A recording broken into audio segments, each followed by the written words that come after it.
Living in the age of information, we are constantly bombarded by data.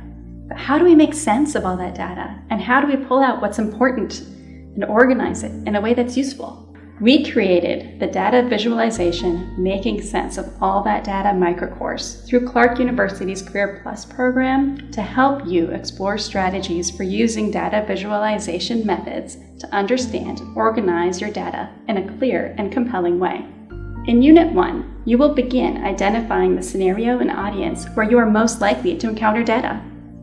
Unit 2 is where you begin to build visualizations to interpret your data given the luxury of time. From there, we move on to Unit 3, where you focus on reviewing other people's data quickly, processing different visualizations when talking with others or listening in on a presentation. Finally, in Unit 4, we put it all together. When is the best time to use each strategy, and how do you analyze and interpret the data in front of you? Often, we gloss over the data, waiting for someone else to process it. But what happens when it's up to us to make sense of data and communicate it effectively and succinctly to our colleagues? This microcourse provides you with the tools to do this. Registration ends soon for this microcourse, so sign up today.